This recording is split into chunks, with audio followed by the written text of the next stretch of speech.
What's up with the Siccness.net? It's your boy Coop, man. Y'all know what time it is. You know how I start these things off, man.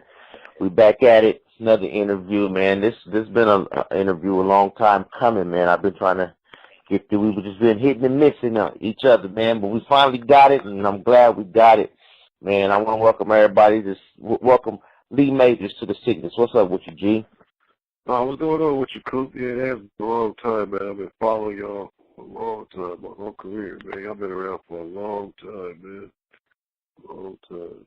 Yeah, man. You know, I've been like I said at the beginning. I've been trying to get this interview for not just this last couple of weeks or whatever, but like I should have been reached out to you long time ago. I think I probably made an effort once, or maybe I didn't. But like I said, that's the past tense. We got you here now, but you got a definite story to tell. You know what I'm saying? Because like you said, we've been around a long time. You definitely been around a long time. So if you could please just like give us a brief, a brief summary of how you got your start in the game and stuff like that for the people who not familiar with Lee Majors' career right now. Okay. Yeah. Well, first I started off when I was younger, like 96. I started off. It was a group called APG out of Oakland. Alan Blackwell, he just passed away. Rest in peace. Me and my brother, we was younger, and we had a group called Side Industry, West Side Industry. So he had put up album with us back in the days. We got older, we had hooked up with Nick Peace through Million Dream. That was like 99. We had signed a contract with him. That's the label, like all Andre Nicotina's first albums and stuff. We had hooked up with them because they had like a couple of big compilations they had did called $1 Million Dream, back in the day. So then we had hooked up with them and did an album called Everyday Life under Side Industry. That's when I was in a group. So as I started getting older, I started veering more towards my solo career. So like in 2005, I dropped my first solo. It was called Scraper Music. Ever since then, I've been just dropping project after project. I just, I got probably over 30 albums out on iTunes, all underground. I stay on the underground. I never try to reach out to the majors or nothing because I like having control of all my stuff, all my music and everything like that. So I mean, basically, I've been just pushing this underground thing. For a minute. That's my whole thing. Definitely dope. You mentioned early on in your career, Side Industry. I put up a little post on the Siccness. I'm doing an interview with Lee Majors or whatever, and 3 or 4, 5 people ask members from the Siccness. They ask, will there ever be another Side Industry album? We had started working on one. As we got older, we kind of grew apart. We actually got an album almost done though. We never just got a chance to finish it. It's actually a pretty dope album. We probably eventually gonna get it together. We probably drop like an EP or something like that. But I mean, right now everybody doing their solo things and stuff. I would really like to do another album because we all grew up together. Me and my brother and my other boy Reason. We kind of come from that 3 Times Crazy era. That's what we kind of grew up on. So that was that was big fun back then, just to work with Asian Eddie, stuff like that. So I mean, I would definitely want to do another one. It's just everybody got to just come together and get their mind right. You know what I mean? And make sure we all on the same page, the same level. So hopefully, there will be another Side Industry album coming soon. And Ramin, that's your brother, correct? Yeah, that's my younger brother, Ramin. Yeah. So that's who everybody he talking about. Ramin been around for a while, also around with Dope Game and all of that, with the Keep the Sneak movement and all that shit early on. Yeah. Exactly. So what's going on with, to kind of get off, just briefly off of you real quick, what's going on with Bruh? He had kind of took a break from the music scene for me. He had dropped a solo album called Dreadlock Rock Music, but then, he he kind of took a break, started doing the family thing. He got a barber shop out there in San Leandro. So right now he's just been, doing the family thing, and he's been like cutting hair because he always been cutting hair for the longest, since we were younger. He always been into like cutting hair, so he kind of like finally said, let me just get a shop going. It's like the last couple of years he's been, working on getting his barber shop going. So right now, that's what he's doing right now. But he's still doing music. He had started doing like gospel stuff for a minute. He kind of took the Adrian Man role for a minute. But I mean, it wasn't like full on gospel, but he was kind of like doing more like, kind of like more like the godly songs. He wasn't doing more like the street stuff no more, because he wasn't really, doing that no more. So he's more of a family man now. So that's what he's been doing. Yeah, so basically following his true passion, man, going with definitely taking care of his family. That's what's up, man. Dr. Robert, man. I seen him a while back, man. I think he was with this was a while ago. I think this is when I was doing a little college radio thing out here in Fresno. He was promotional work and stuff. Man, shout out to Ramin though. But I got a couple of questions from the Siccness members. Like I mentioned, I got my guy Art Jeezy. You mentioned earlier, transition to your solo career and things, but not only him, but a few other people want to know, how did you, through that transition of going to that inside industry, then the solo, how did you end up getting with Yuck Mouth and becoming a member of the regime? What happened was Drew Dale is my blood cousin. My grandfather and brothers and sisters. So when we were younger, when Drew had his career first going, pimping the air, can you feel me?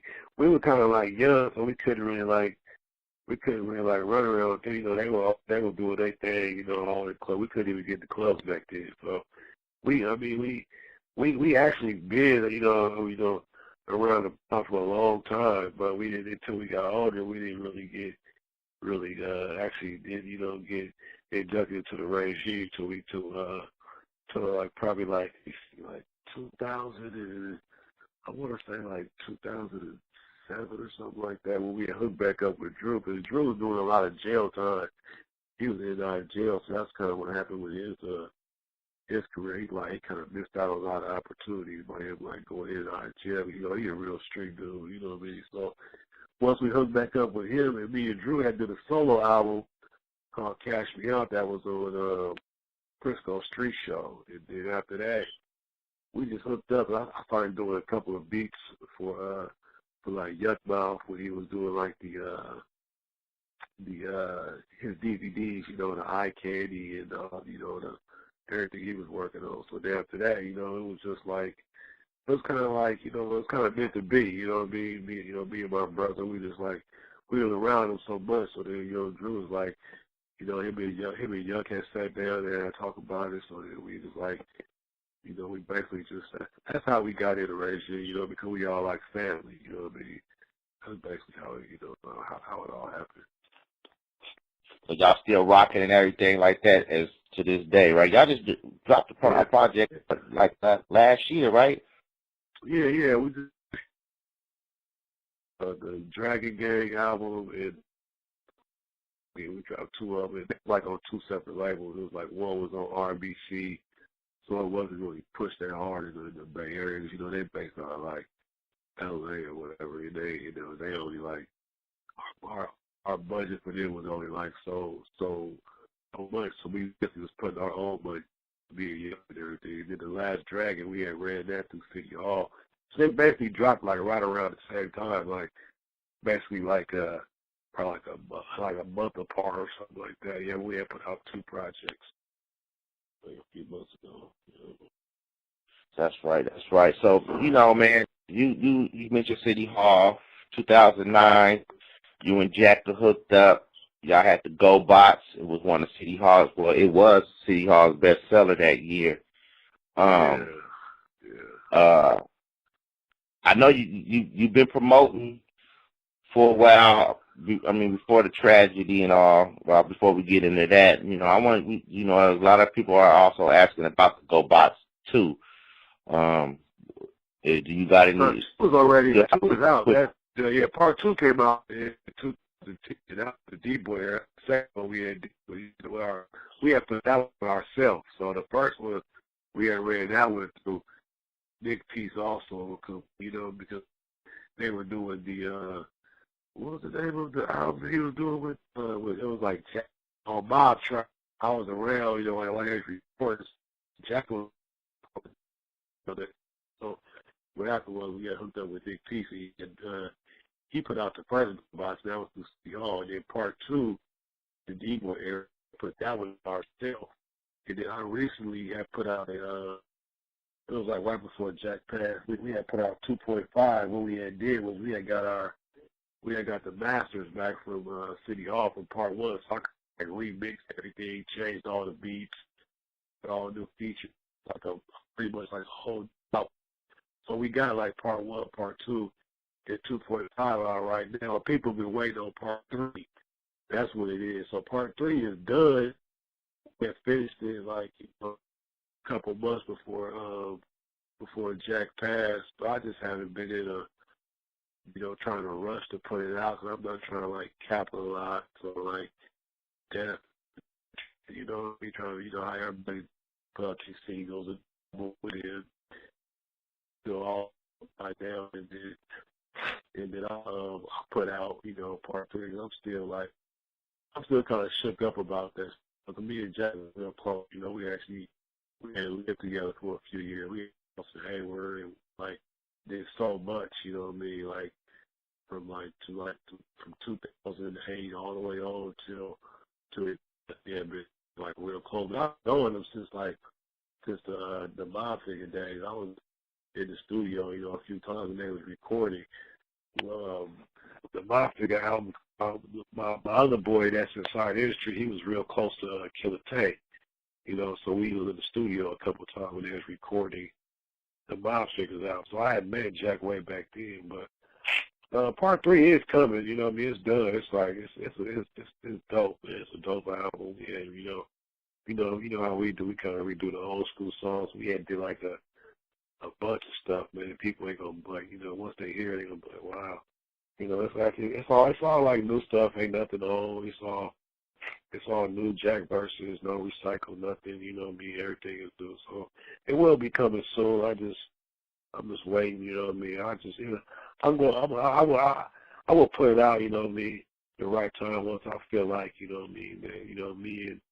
Me and his family and became the go to me. We'll sit down and figure out a game plan to how we gonna put it out. I just don't want to rush and put it out. So think of way I could sit on that album for a while because it's like the music that we did on this one is timeless, So I don't have to rush and put it out, I won't just come try to make a few dollars real quick, So, but it is coming though. GoBots 3 is coming, It is coming soon, so everybody, get ready for that one. So. Well, there you go, Siccness. He answered the question. GoBots 3. My bad on the typo. I'm saying 2, but 3 definitely. He said it's coming. You just also a lot of a lot of people got Jacka questions. So people got Jacka questions. So it's you mentioned you've been knowing Jack since you was around since the first album.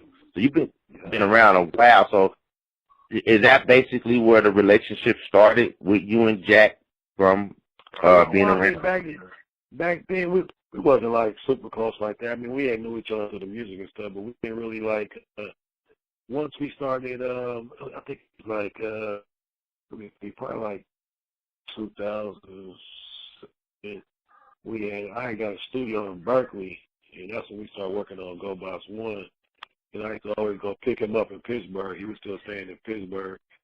He was still staying in the projects. It was crazy. He already had put out his first 2 albums. I used to go out there and pick one. This like when everybody started like sipping lean. It wasn't going crazy as it is right now, but I always had a lean, so I had to go out there and pick up Jacka. We used to, chill, come back to the lab and record. We used to do songs here and there. Cause he was on my first album, and every project I probably put out, Jacka was on there. So we always made music, you know what I mean? So, but it really get like close until probably like 2007, 2008, and then we had come up on a house in Hayward, and we had for like 3 years, and it was just like so much was going on, through those 3 years. Like everybody knew about that house, it's like we call it the mini mansion, Pretty Black had the first mini mansion, and then we had the second one in Hayward, and this was like where everything got started there, like the artist records started there, like I watched Selsky start the CBC, all that started there. Like everybody been to this house from Sebo to Paul Wall to Freeway to everybody, We used to come through there and record. So that's the time when we got real close. It's like the last year or so, we kind of drifted apart a little bit because we was doing this. He was doing his his stuff with Freeway. I was more doing the family thing, and so we were still doing the Go By thing because we had a studio in Hayward. So we wasn't like really like every day, how we was like back like in 2010 to like 2013. We was like every day. We was hanging out, and everybody used to come to the house. That was like the house where everybody came. That's how we basically started chilling with each other around like 2007, 2008. We were doing the first Go By album. Okay, I dig it. So, besides the Go By 3 album that you're sitting on, you got more material with Jack? Yeah. I always, I recorded a whole bunch of stuff with him. So I got a lot of stuff that I have, from Jack, because we was living together. He was doing a lot of recording, so I recorded a lot of stuff. Like this around the time when he was doing like the Tear Gas album, so Jack was in the studio every day, So he used to do stuff every day. So every day he had verse leaks, so every day we'd be recording something. So a lot of stuff, like we had did a lot of songs that didn't make it on the Go Bys. That wasn't like, that were just like songs we were just recording. So I got like some solo projects that I'm gonna put out too. I got one called Run DNMC that I'm working on. And I got like new songs with him on there. I got everybody on there from like Trey the Truth, Gotti, a whole bunch of people. So I do have a lot of Jacka material, That's why I got a gang of hard for 4-year-old, I like in a rush to put like none of this stuff out, I'm just sitting on it, I'm basically got like, it's like my, I want to call it my buried treasure, I'll probably dig through it one day and, see all, I got a lot of stuff I don't even remember that, that we had recorded, even when like Purdy started his first, he started his career from like the drought season and the traffic and all that stuff. I was the one recording all that stuff. You know what I mean? So I got like, a lot of stuff on Murder, a lot of stuff on everybody. But I also engineer, and I mix and master and stuff too. So that's what a lot of people don't know. I produce, I rap, and I also have been engineering all the years. I kind of like, like learned Pro Tools. So I learned a lot. So I kind of like learned how to record, because like Jack had changed up his style the last year or two, because he was doing a lot of writing in his phone. Sometimes you be lazy, you got a verse, you want to just knock it out real quick. He was doing like a lot of recycled stuff. So what he did was he stopped writing in his phone, and he started doing like punches, like line for line, like He'll like go in and do a bar, and then he'll be in there. Like the original way of rapping, like if you was on a reel to reel or something back in the day. Exactly. That's how he started recording, like the last year or so. He started doing this stuff like that, like bar for bar, instead of him like going in his phone and writing raps or writing it on paper. He'll just come straight off the head, and you could tell the way how his style changed from Tear Gas to to the album, all the stuff that he put out after that. You can tell, you can listen and hear how how his style has changed, and how his bars had changed up because he wasn't writing no more. He was just going off his head and doing like bar for bars. So it kind of like, I mean, like, but the go by stuff that I got, it's like before he started doing that. Like a few songs I got that he had switched it up when he was doing this new style, but a lot of stuff that I got was like during the tear gas era and stuff like that. So a lot of stuff I got. Basically, you not to cut you off, but you saying you and I think I know what you're saying. So, but to the fans, if they don't understand, a lot of people like, I've seen online where a couple of cats be like, oh man, Jack different. He rapping different. It ain't tear gas, or it ain't this. It ain't Barney, or but that's what it is. He went from being a preparation artist to not so to speak, well, just on the spot artist, basically, a freestylist with a writing. Exactly. You're right. Yeah, so yeah, it did change for people. Like some people will probably notice it. You know what I mean? Like, okay, yeah, he sounds different now because he stopped writing. Just sound like a Lil Wayne and Jay-Z. They just get in the booth and they go off the head just like that. So that's what he started doing. You know what I mean? Freeway does that too. So I guess he probably kind of like picked that up from like picked it up like being around Freeway, because Freeway will like write the whole verse in his head. I never seen nobody do that. He'll like write the whole verse in his head, like Freeway had do the whole verse in his head and get in the booth and spit it. I was like, wow, this is crazy. You know what I mean? I've never seen him write nothing, and that was crazy to me. I was like, wow, that's how he's like a real true MC. You know what I mean? He got real bars, so you can write a whole verse in your head and remember it. And get in there and spit it. That was crazy to me. Philly, shout out to Philly, man. Man, like I said, people know you was real close with the Jack, so like I said, it's a lot of questions, but I'm going to try to make this the last one, but, go ahead. It's all good. Okay, well, on that one, but, I know it's a man. Rest in peace to the king, man, first and foremost.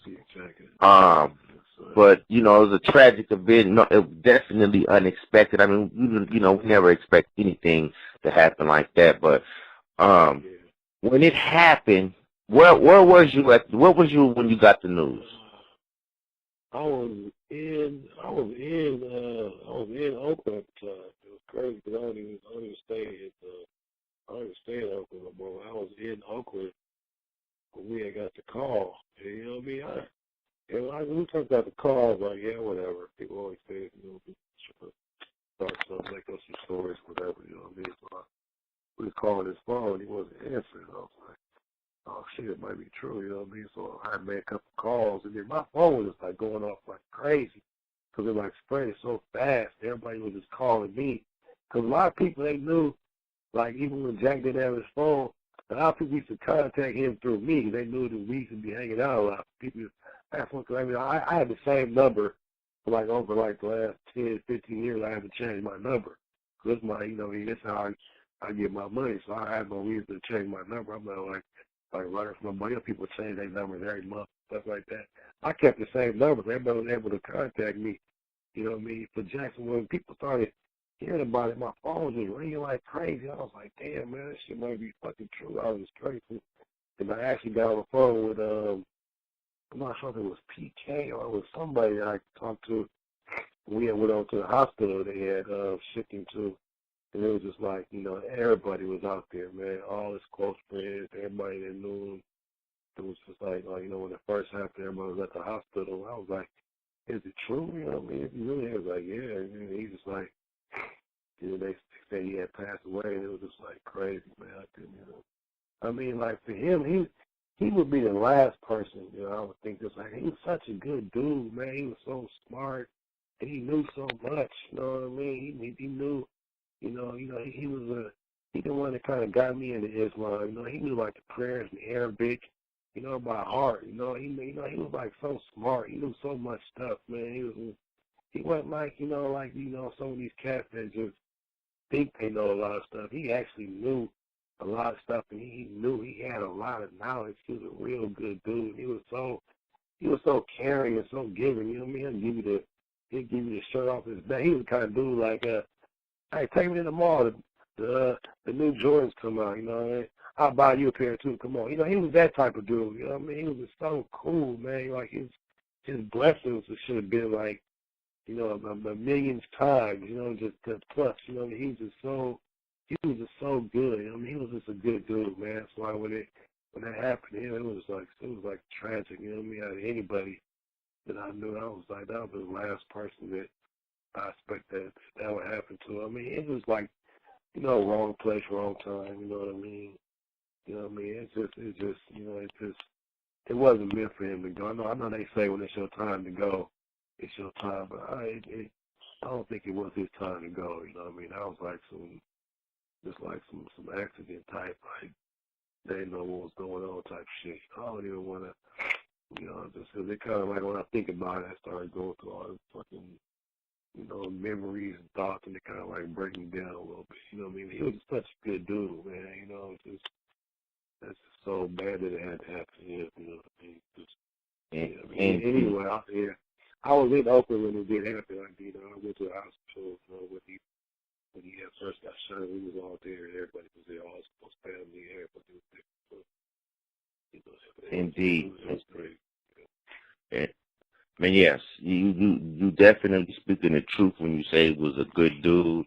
He's one of the, when I got on Siccness, and I think he was like one of the first like real artists that I reached out for and for an interview, and he didn't know me or nothing, you know what I mean? He granted me that, and he real got, and it was like a person, like to this day, I don't got this interview, and I'm so mad about it, I don't have it, but it was a dope interview, like we got real personal, we talked about Islam, we talked about his kids, and that day forth, like I've been to several shows from Jacka, like I've actually gassed up and drove miles just to go, you know what I mean, pop up and, you know, see him, because he was that good of a dude, you know what I mean, he helped me out, you know what I mean, so I was definitely a fan, man, like I said in the beginning, man, R.I.P. King Jack, you know, I gotta ask you though, you know, would a tragedy like that happen, I know it's not the first for you, but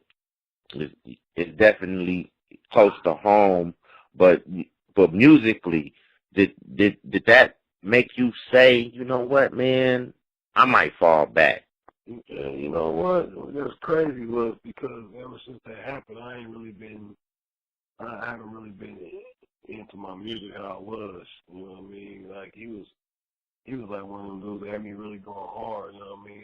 You know, you could tell like over the years how my style changed, how I developed just by being around certain artists. You know what I mean? Like how you get better over the years. You know what I mean? He was one of them dudes that like you couldn't help but to, you know what I mean, step it up, because he was a real lyricist. You know, he was a real rapper. He wasn't just like one of the everyday rappers. You know, he was just like he was a real rapper, and you know he been everywhere around the world, from Africa to the UK. He got fans everywhere. You know what I mean? So it was like, you know what I mean. I didn't want to stop rapping, but I kind of like I haven't been recording like how I was. You know what I mean? So I mean that's why I'm like just sitting on a lot of material right now. But I've been like just taking time to get my mind right. You know what I mean? And everything, and you know what I mean. Make sure I spend a lot of time with my family and stuff. 'Cause you never know when it's going to happen. You know, you could be at a show and you catch a stray or something. You never know. So, you know, it's kind of live every day like it's your last day. You never know when you're going to go, you know.